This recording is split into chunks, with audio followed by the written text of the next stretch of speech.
Everyone, I'm Inga Brueggemann, the Executive Director of Codex Foundation, and I'm very happy to see you all here. Welcome. We had a sliding scale fee tonight. If anyone wasn't able to contribute who wanted to, you can see me afterwards. And we also have Broadsides for everybody for free. So this is kind of part of a workshop series that we're doing about 2 per year, where we work with poet, excuse me, and bring together the literary and the visual arts community. So the workshop happened last weekend, and the group printed one of Jared's poems, and they're meant to be given out. The first printing poetry workshop we did was with the poet Sherwin Bitsui, and it was in collaboration with the Lynch Poem Series on the UC Berkeley campus, and also the Arts Research Center. And so we had the reading somewhere else. So sometimes they might be here, sometimes elsewhere after the workshop. So stick around so you can get the broadside. And we're welcoming Jared Stanley. Welcome. Welcome, come on in. We have seats in the front. Put you on the spot. Welcome, everybody. Come on in. There's seats to sit in the front row.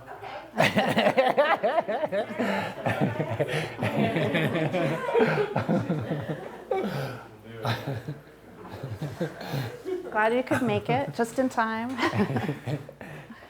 I was just about to introduce Jared. It'll be a short introduction, but Jared Stanley is professor at University of Nevada, Reno in the creative writing MFA program, correct?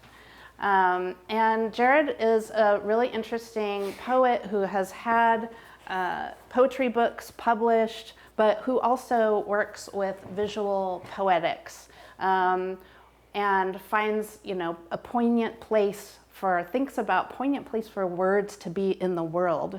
What do we maybe as writers think about? What do we write for? What format? What media? Is it for a Kindle or online? Is it on paper? Is it somewhere else? And so it's a subject matter that I'm really interested in and really happy that Jared can speak to. Jared has collaborated with a lot of visual artists, but does his own visual work as well with his words in time and space. So we're very happy to have him.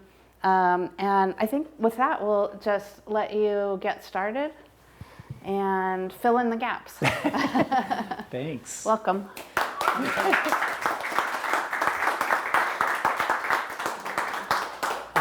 It's really nice to be here. I just see so many very dear friends here. I'm gonna what am I gonna do? I'm gonna spend the first half of this bit reading some work, and then in the second half, I'm gonna talk about some art stuff that I was involved in, and maybe along the way talk a little bit about the status of books. And then after that, we'll have a little bit of a chat. So I'm going to begin by reading from this book, So Tough. The green catch of light your eyeglasses get.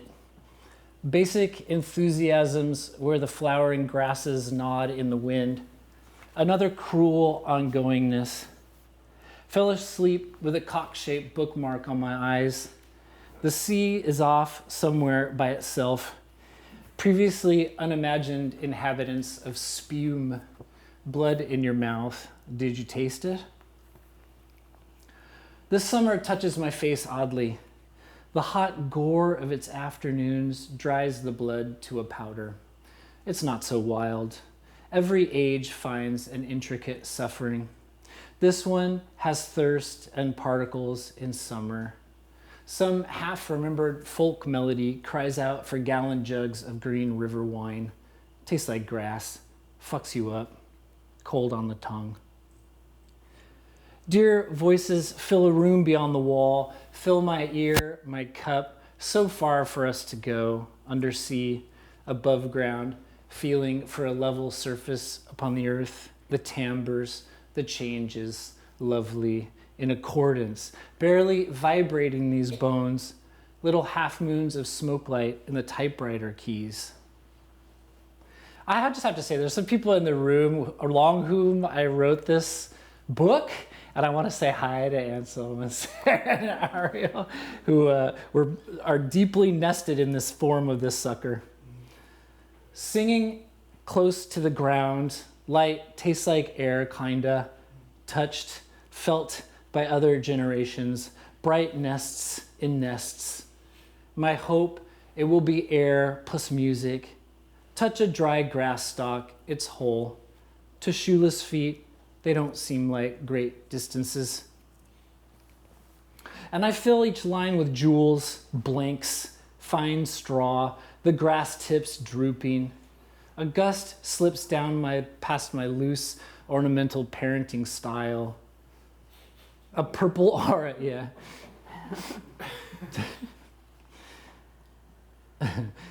A gust slips down past my loose, ornamental parenting style. A purple aura from a drop of tangerine juice, motion and no motion. Enthusiasts of Thursday.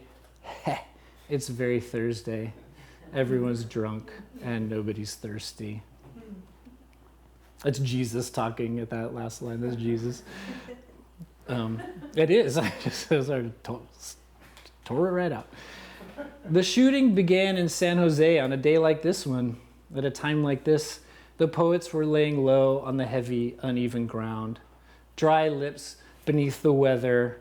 Any exposed bit turns into leather, looser than a bullet. Is there a deliberate way to wear an earthbound look, warm but not too warm, to put on a woozy disaster like a shirt? Able-bodied youths throw their muscles at smoke. It's Sunday, time to feel free in a house. If there is a future and we get to be wise creatures within it, wearing perhaps a nice tunic, caftan, or sport coat, pushing boats upstream with our thoughts, the capital destroyed, such things we had seen, ash raining down on the city of fun. A gnat swims around my eye. The children mistake whatever this is for snow. The sand in our teeth tastes bitter, but we get used to it. Healing was this small thing we had, unemotional and all emotion. I want to be your shirt. I want to fit you. I'll be your coast, grown bare in the windrush. Basho's weather-beaten skeleton. He always wrote about fleas. A bonfire in the rose garden, survival plants of the East Bay.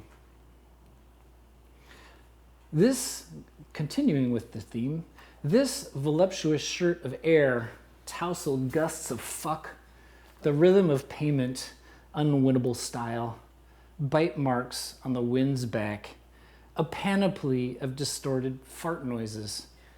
I get so lazy and wanton. A good time. A blue dude. I confess to the study of clouds, to loving the mysteries, distrusting the wound, a crust of salt upon the slipping rock. For your feelings, I'm doing this, trying to test what light tastes like. Lick 2 tears, one swarms with intertidal green. Here you are on the Galata Bridge, eating a fish sandwich, your face changing shape in the dusk light off the Golden Horn. Here you are in Reno, your shoulders red tracery where the sun came down to say, fuck off. Here you are in Philadelphia, someone I can only imagine, in a red hoodie among the spring-like dormancy of the world.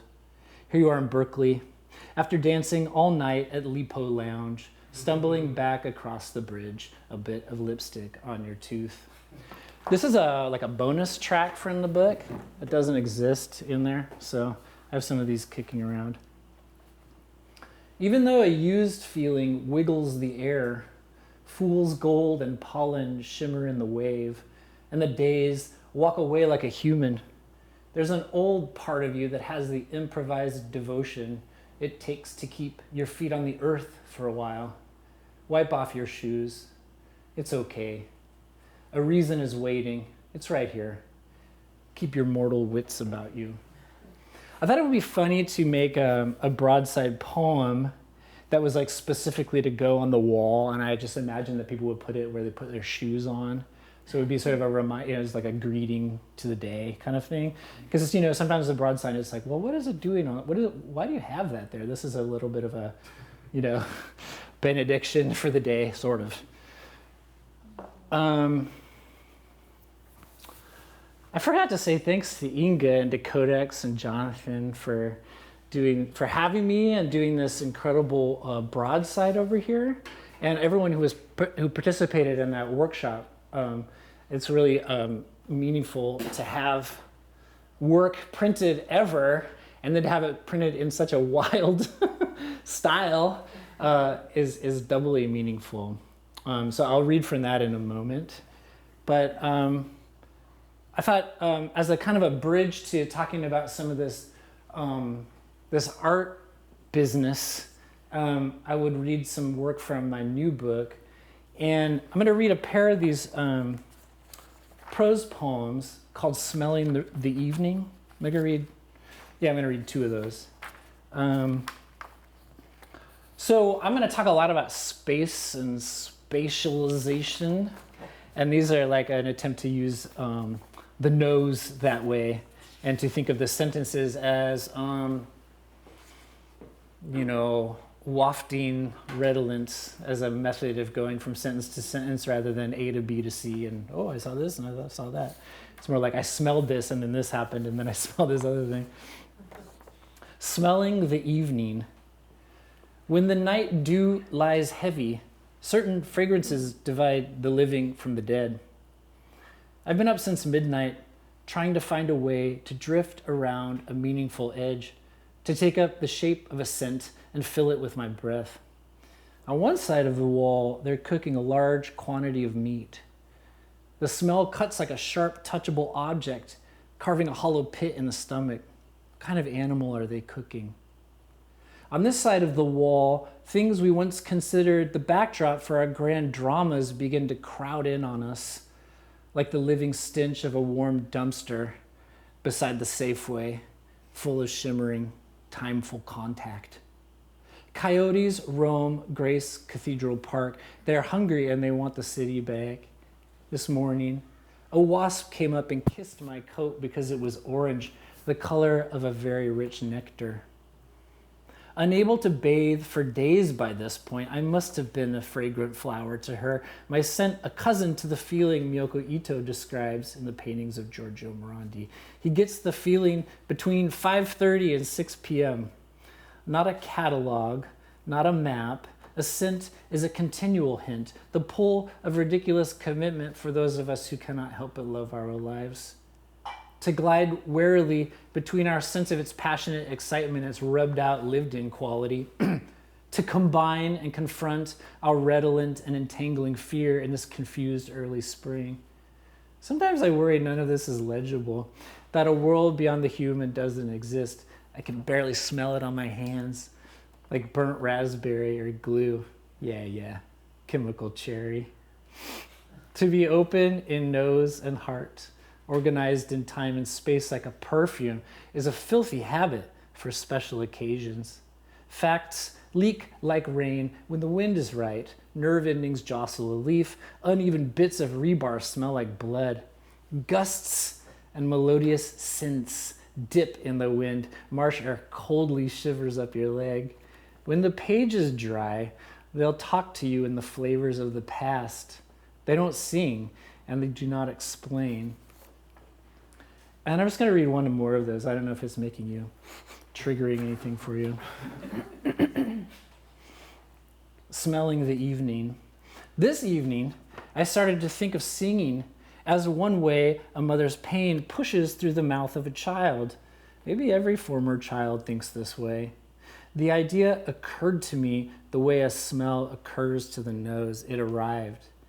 And then it occurred to me that voices don't really belong in a poem.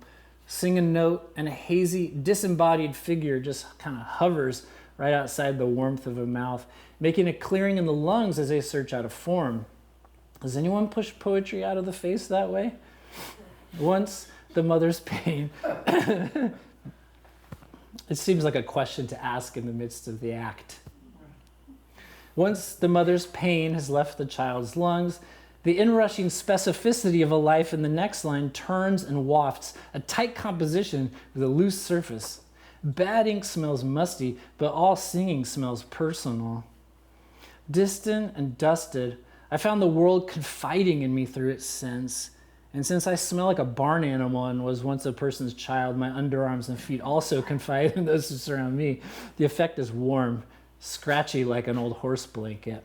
A smell map of the world begins to form. In the nose, we sense the briny and terrible affection of the sea before we see how far it goes. And we take that personally too, or try to. Cigarettes and strong perfumes, amulets and votive offerings. In the poem, we put some fairy dust on top of the regular dust and then piss an ocean on top of that just to see how the sun glint off our designs.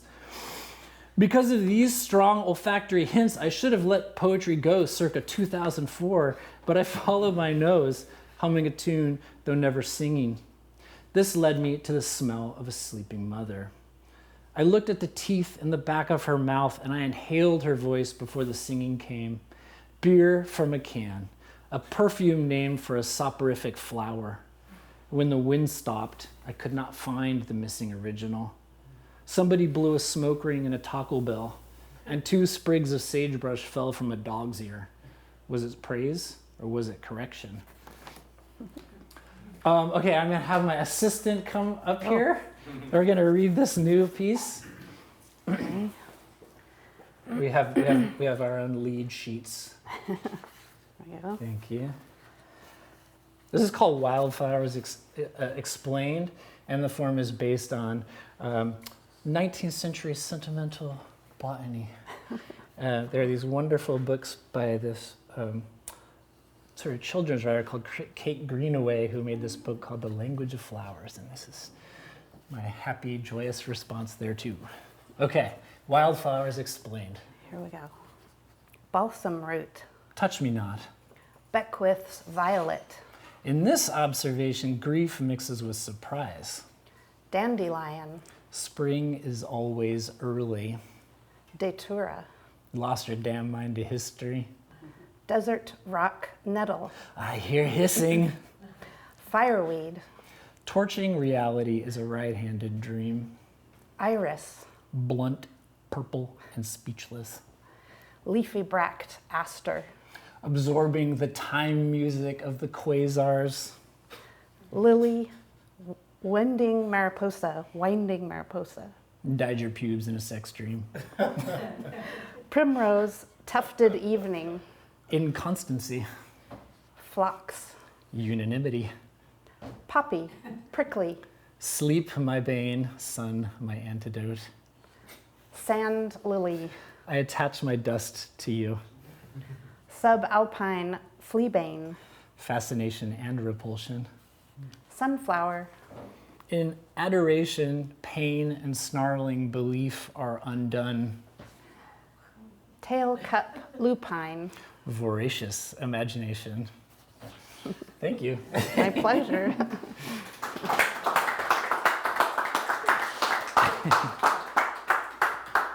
And so for the second part of this evening's program, I'm going to show some slides.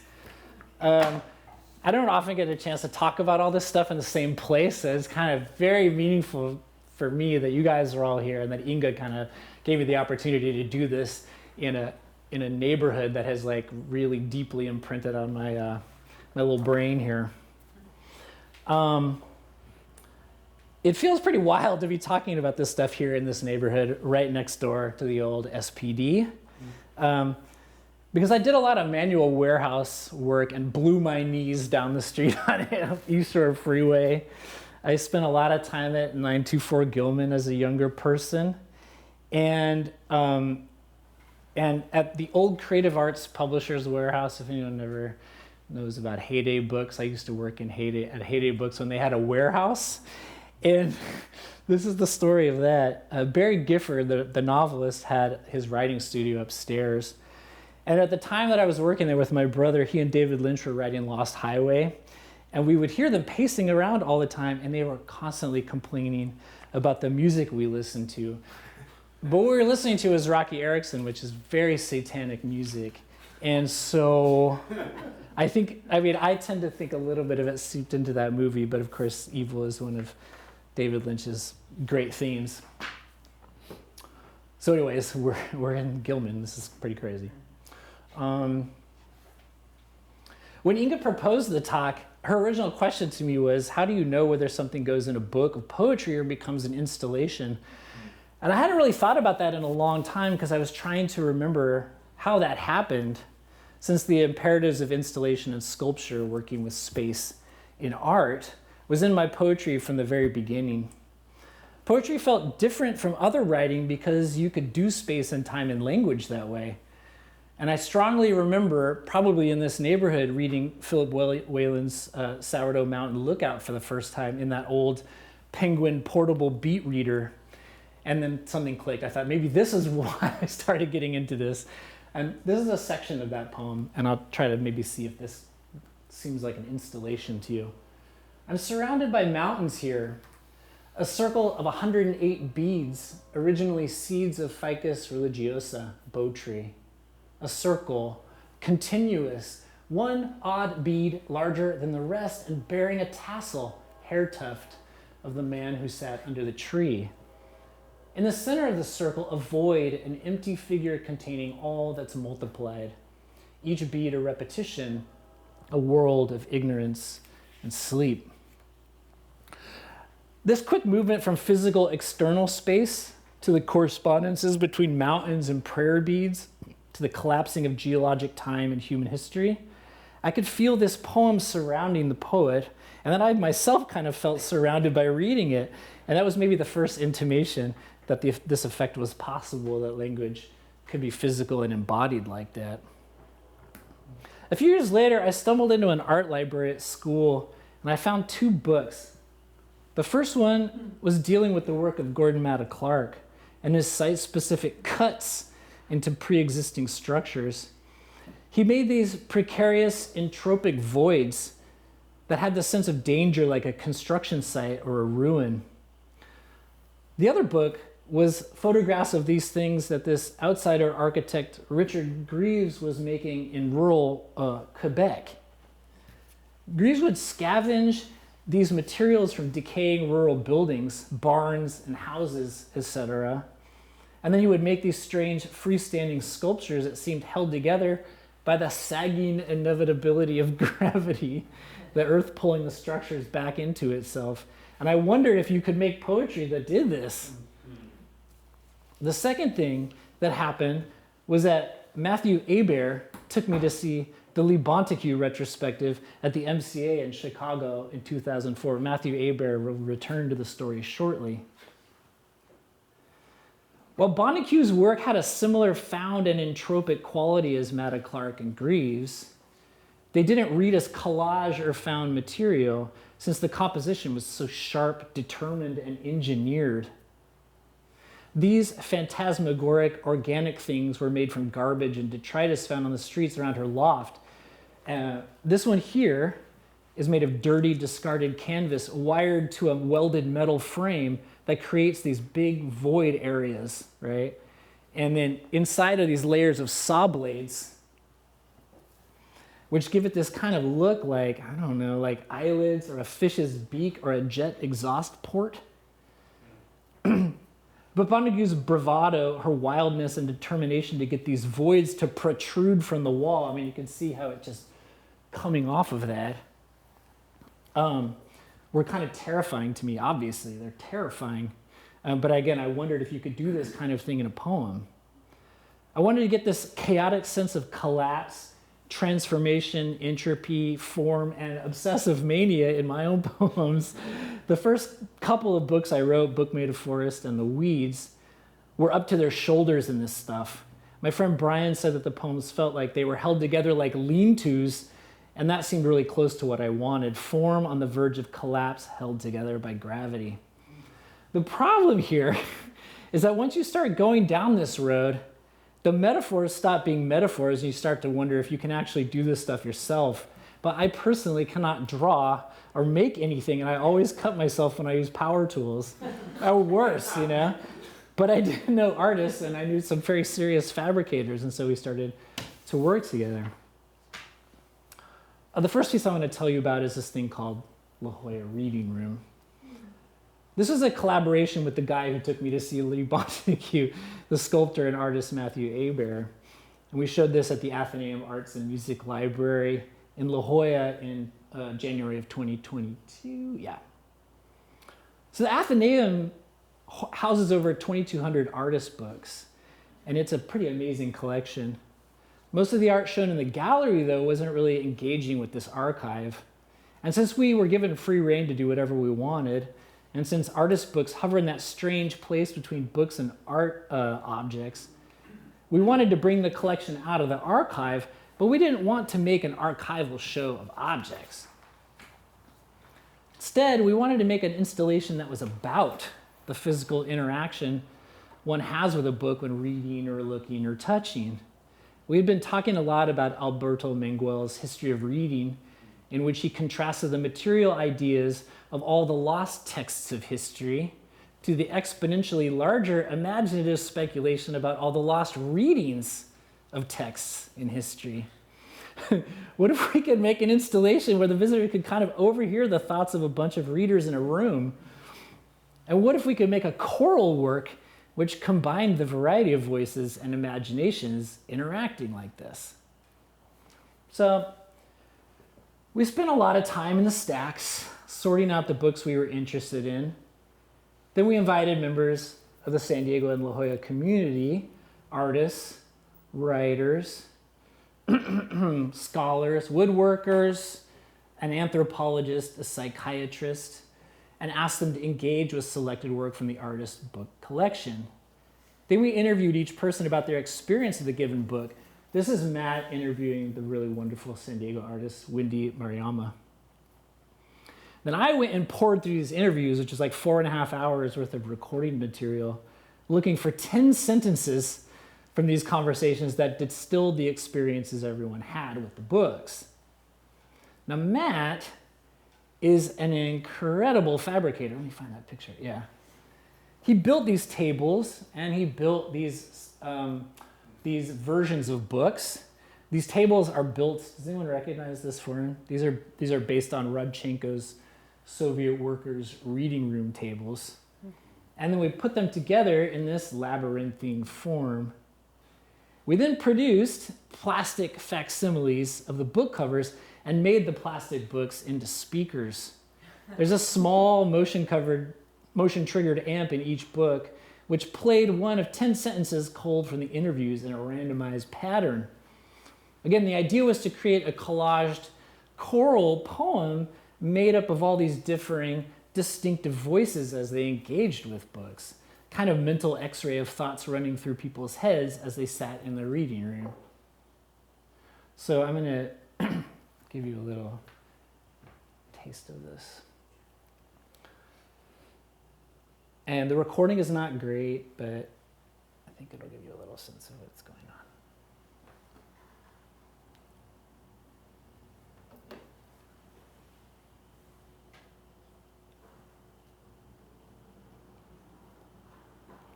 These days, mentors and poets don't seem to get enough variety into what they do.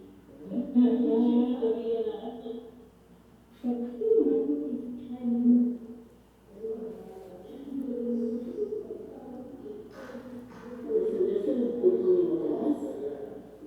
I told myself, if I can describe things well enough, place words accurately enough or capture it succinctly enough, finally I will arrive at the truth.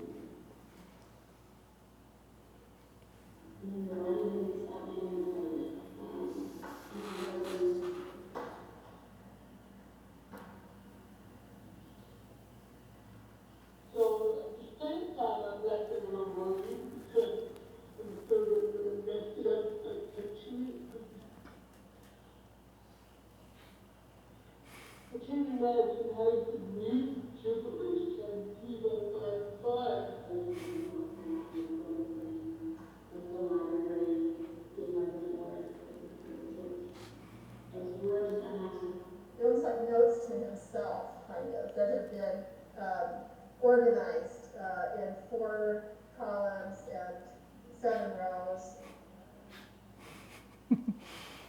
Stupid talk, but that says that it is that. It's black and white, it's not actually. It's interesting of the dolly. A dolly. Is Helga the one in San Diego?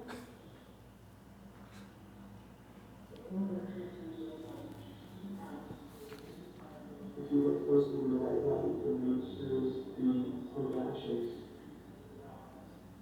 I know that sound is pretty bad, so this will give you a clearer sense of kind of one potential ways through the Loja reading room, and you can hear how this kind of creates a collage poem.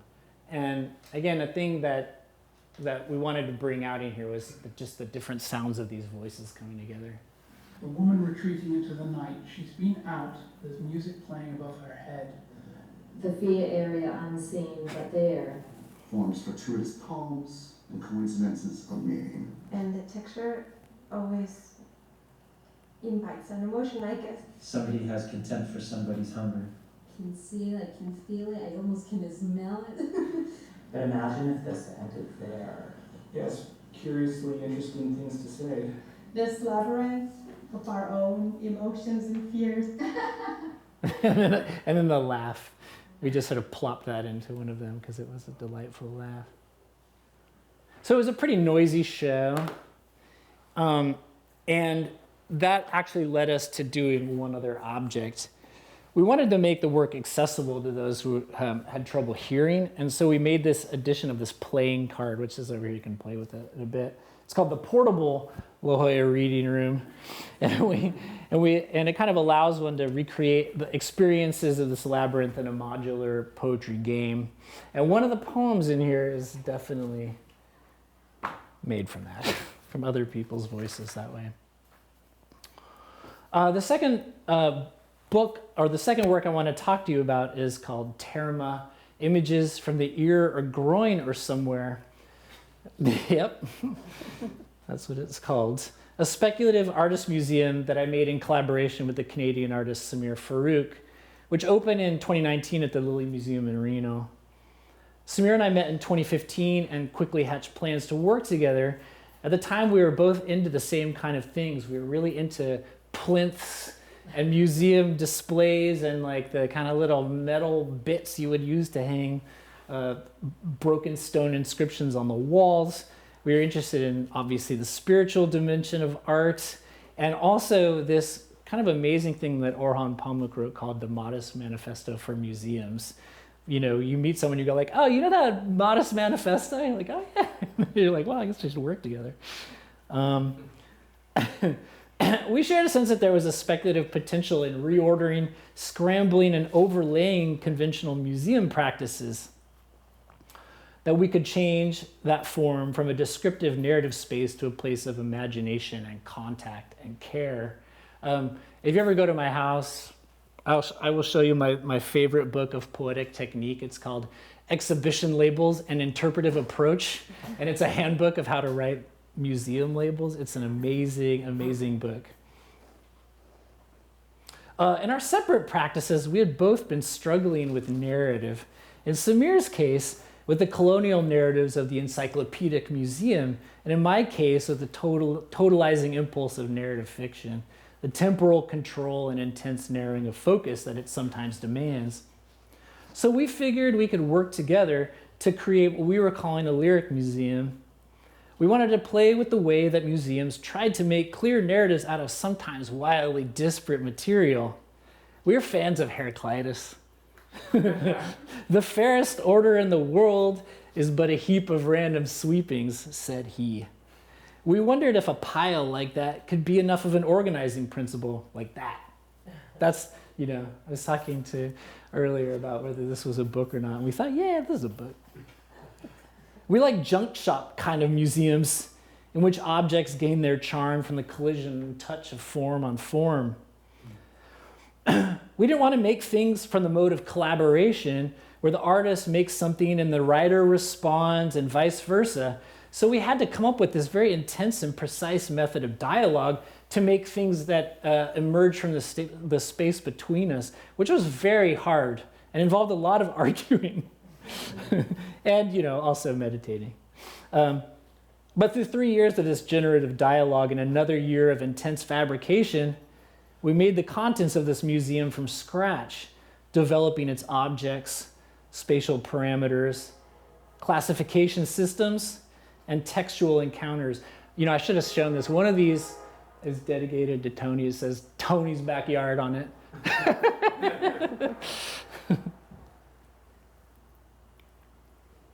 So I want to show, and this is some poofs.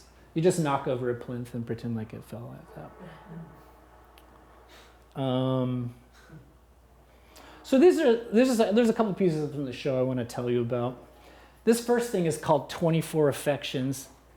This is a set of prints mounted between big old sheets of plate glass and then set in these really rough concrete bases.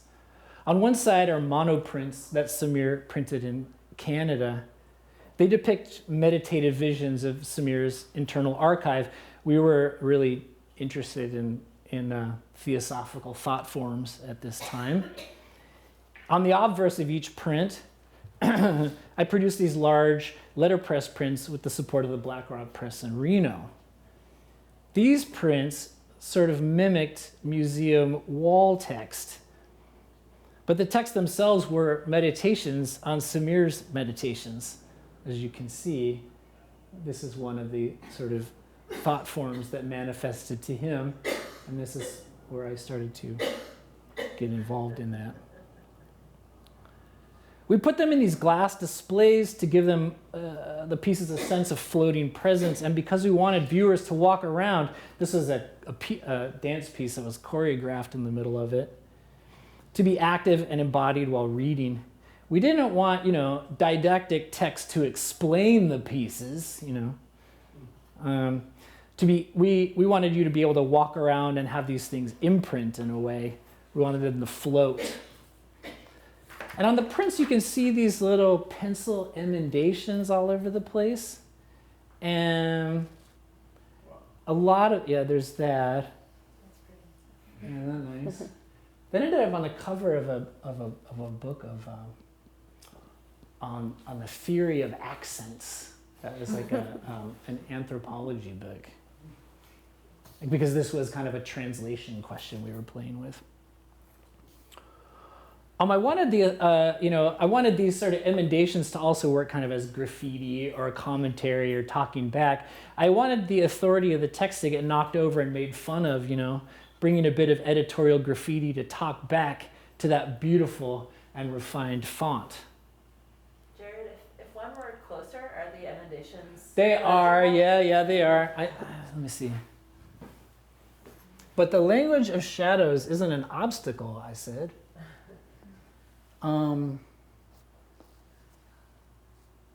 To hold our own against silence. I don't remember what that says. Oh, calmness? Is that a state of being or a resistance to one? Stuff like that. Thank you. Yeah. Shit like that. And this is the second piece, these pieces along the wall. These are called 7 essays. And these big pieces are fired clay tablets that were designed by Samir and produced by Cesar Piedra and Casey Clark in Reno. They're inspired by two things. Oh, damn, that didn't work out very well. This is a mosque in Seljuk in Turkey and Anatolia. And there's all these sort of leftover, they're both tombstones, fragments, and then just like bits of like Byzantine inscriptions and Seljuk and Ottoman inscriptions. But it's funny because it looks sort of messy, but they're really well tendered and taken care of. But they're still arrayed in this kind of funny way like that. And I thought it was extremely beautiful because most of this wall was actually repurposed from the Byzantine Basilica of St. John. And so there was this kind of reuse happening here all over the place. Jared? Yeah. What is that language on this? Oh yeah, that's an Arabic script, I can't remember the exact period for that, but it's kind of like it's a specific calligraphic style. Yeah, but that, yeah. Very ancient. Yep, yep. I think it's North African, but I don't remember precisely. And then this stone inscription is on the wall in the Harvard Art Museum. And so what I loved about these grave markers over here is that the way they're just sort of leaning. Can you see that? Mm-hmm. Is that visible? Okay. Yeah, I really love that leaning quality, right? So I have a bunch of those going like that here. Which, you know, that like the gallery people didn't like that, but we liked it. And so I just love how they just leaned there. I mean, they were really well taken care of, but there was sort of a casualness to it too, you know. And then what I loved about this stone fragment was those shadows that are coming off of that thing. You know, it just really made me realize how hard of a job a museum display is. But at some point, the notion of fragmentary inscriptions just kind of sliding off the tablet and just hiding out in the shadows got to be kind of exciting. So I contacted this local sign painter called Ani Burge, see if she'd like to paint that text. And in fact, this has a funny story because Cesar broke this in the kiln and he was about to toss it away. We're like, no. You must understand, we need this. So we called them essays because we thought that they kind of worked like essays, that they played with the truth and language that way, and it seemed like the very opposite of monumental inscription. Here we just wanted things to just kind of, you know, drip off it and then just hide out in the shadows a little bit. And I can talk a little bit more about why we made the font choices and stuff like that. And so as you can see, this is really precisely taped off to mimic the shadow. So, I mean, this is a lot of like detail work here. Mm-hmm. And so it's kind of hiding out underneath and, you know, things had to move all the time. It was really pretty fragile. And this is one that we have leaning where we just kind of exposed it a little bit. And so I want to bring it back to books and book design because I want to tell you quickly about this work that was done by Caitlin Galloway, who I have not met and is just here. And hi, Caitlin, how's it going? Because I want to talk a little bit, I want to sort of bring this back around to this point that I don't think of this work as being distinctive. So I've been a fan of Caitlin's work from afar for a couple years and was kind of vaguely aware that beyond her painting work, which is really incredible, that she had done some design for poetry adjacent things. Would you say that's true?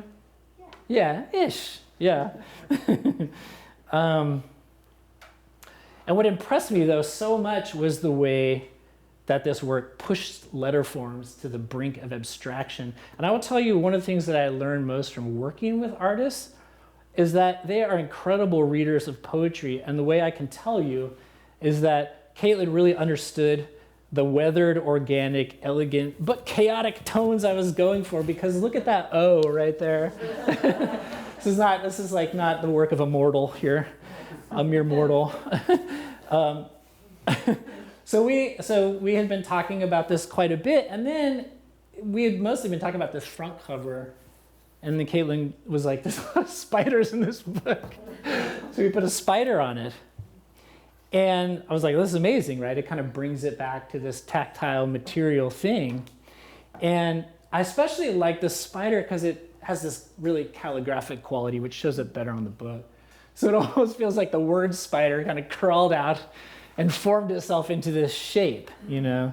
And to me, it just gives it a little bit more of that creeped out, woozy feeling of presence, which, you know, is still actually possible in two-dimensional books, even you know, through design like this. So thank you.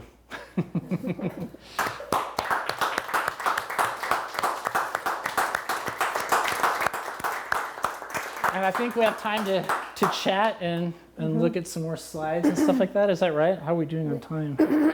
Yes, I think that's fine. I love how there's a poem on the back of the book. Oh yeah, yeah. And it's a Berkeley poem, sort of. Do you guys know, have you been to Lipo Lounge? No. Yeah. Yeah, I know. I don't know if it's still there, right? Mm-hmm. There's a famous, is it still there? Have you been there recently? In San Francisco? Yeah. No, I was just told the other Oh, it's still there, yeah. You know, it's like it's in On the Road. When I was a kid, we would go dancing in the basement because there was nightclub nights in the basement. Where is it? Closes at 1:30. It's in North Beach. It's on Grant Avenue. Closes at 1:30? 1:30. Well, let's go. So It's not too far. Yeah. Where is it located? It's in North Beach. Yeah. Yeah, it's a great bar. It has this crazy like golden grotto in it. That's like right above the bar. Yeah. Yeah. So yeah. I have a Anything to question. talk about? Yeah. About the reading room installation Oh, yeah. at the Athenaeum, La Jolla Athenaeum. Is the sound kind of constantly on for all of these like plastic book speakers, or does it go on when you approach them? Yeah, there's a motion sensor. Again, you know, Matt, my collaborator, is a nut. He fabricated these motion sensors out of his like 3D printer, and they're like narrow, so they're not taking everyone who's moving in there at the same time. So it's like, you know, there's a little bit of a blinders on the thing. But yeah, it's a motion sensor that's sort of sitting underneath the it's the inefficient way to do that.